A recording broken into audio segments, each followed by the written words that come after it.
bienvenida una vez más a nuestro podcast Diálogos Internacionales en un nuevo episodio de su sección El ABC de las Relaciones Internacionales, producido por el Centro de Relaciones Internacionales de la Facultad de Ciencias Políticas y Sociales de la UNAM. Mi nombre es Jimena Rodríguez, soy estudiante en la licenciatura de Relaciones Internacionales y también presentadora de este podcast, donde el día de hoy vamos a explorar uno de los conceptos y prácticas más relevantes dentro del panorama de las relaciones internacionales, la hegemonía.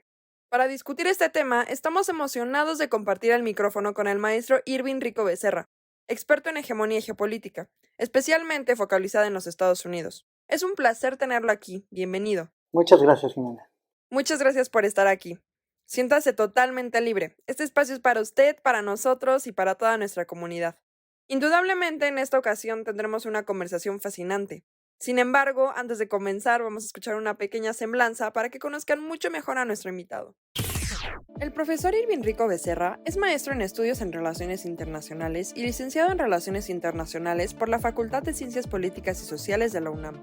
A lo largo de su carrera, se ha desempeñado como coordinador del diplomado Inducción a la Investigación Geopolítica, una perspectiva crítica, como tutor frente a grupo y en el módulo de seguimiento del Programa Institucional de Tutorías y Acompañamiento Académico, y como docente en la Facultad de Ciencias Políticas y Sociales, donde ha impartido las asignaturas de Geografía, Norteamérica, Comunicaciones Internacionales y Paz, Seguridad y Desarrollo. Cuenta con una amplia participación en la elaboración de capítulos de libros, entre los que destaca La nueva geografía de la militarización mundial a partir del 9/11, Estados Unidos y la dominación del espectro completo, en poder y desarrollo, tensiones en la geografía. Actualmente es miembro del Seminario de Estudios Críticos en Geopolítica de la Facultad de Filosofía y Letras de la UNAM e integrante del proyecto PAPIT, Resonancias de la militarización en la seguridad humana en el siglo XXI. Nuevamente, muchas gracias por estar aquí. El tema que hoy nos reúne es sin duda esencial para comprender a este mundo en constante evolución, donde el concepto de hegemonía sigue desempeñando un papel crucial en la configuración de la política global, la economía, la seguridad. En este sentido, demos inicio a nuestro análisis. ¿Cómo definiría la hegemonía en el contexto actual de las relaciones internacionales? ¿Y cómo ha evolucionado esta conceptualización a lo largo del tiempo? ¿Cuáles son las características distintivas de la hegemonía en el siglo XXI en comparación con otros periodos históricos? Nuevamente, muchas gracias por la invitación. Es para mí un gustazo estar acá. Y yo también creo que el tema de la hegemonía es uno muy relevante, pero al mismo tiempo no me parece que esté lo suficientemente discutido en términos teóricos, en términos analíticos. A veces me parece que es un elemento que se pasa por alto o que, digamos, pareciera ya tan propio de las relaciones internacionales o del mundo actual que pareciera que simplemente está y no hay mucho más que decir sobre ello, ¿no?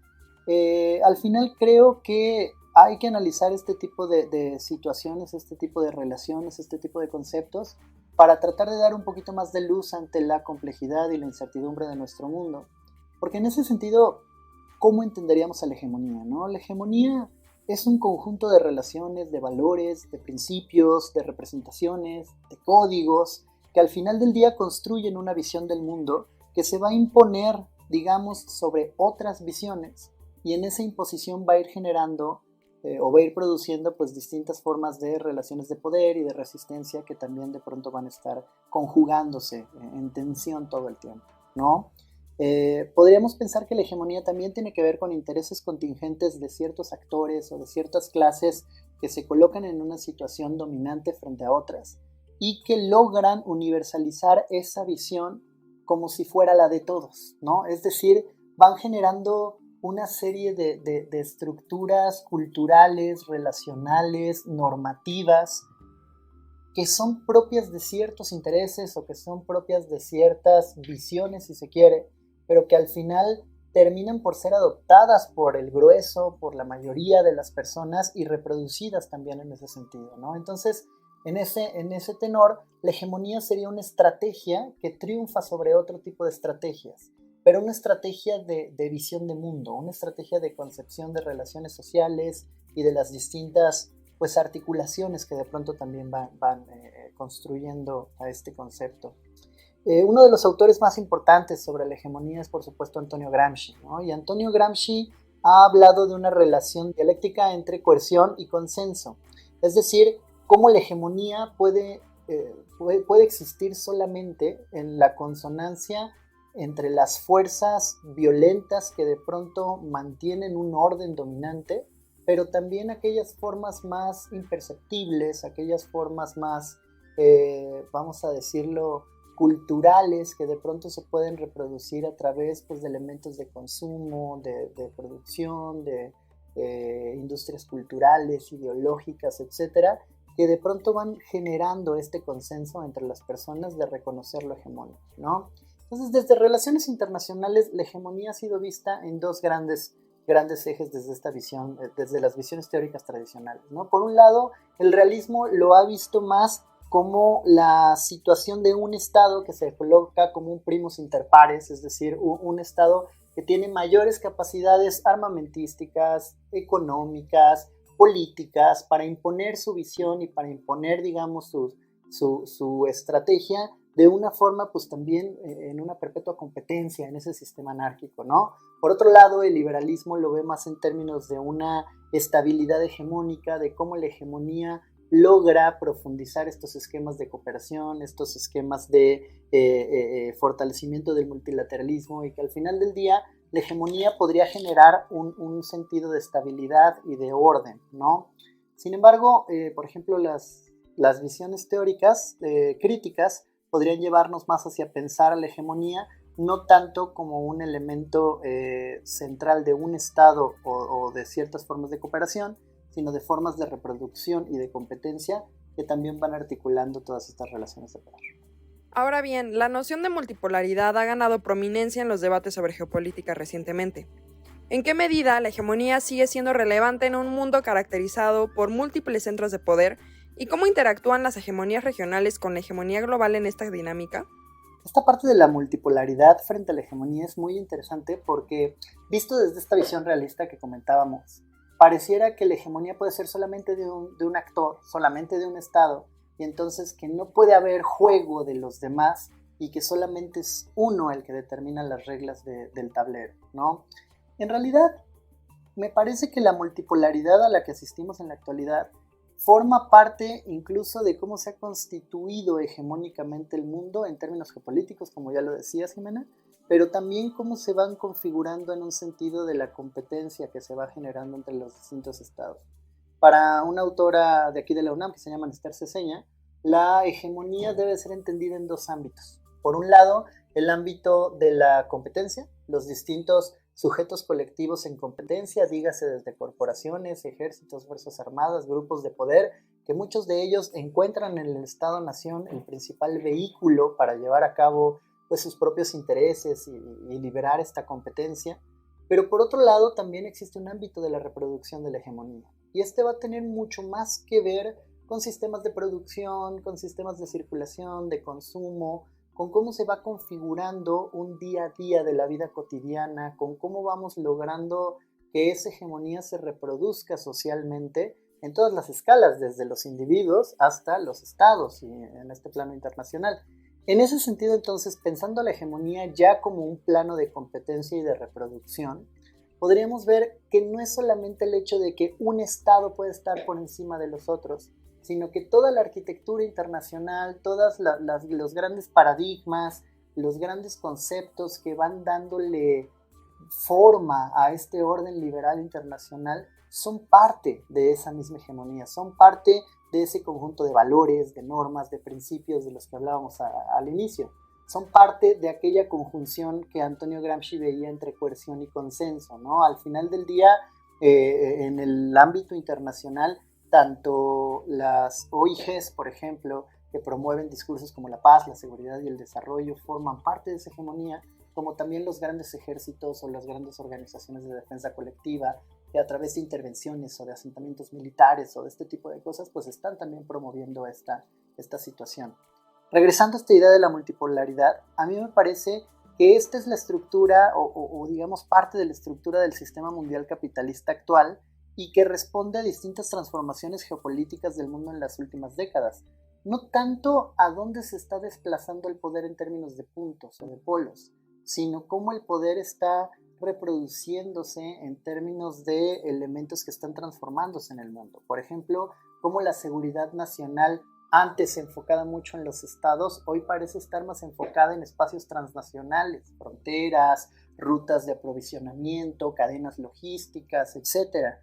cómo por ejemplo los riesgos globales se han multiplicado y hoy el discurso del cambio climático, que antes era muy rechazado por la hegemonía, hoy es también adoptado en términos de una urgencia global de tratarlo, ¿no? Porque también se convierte en una amenaza para este orden social.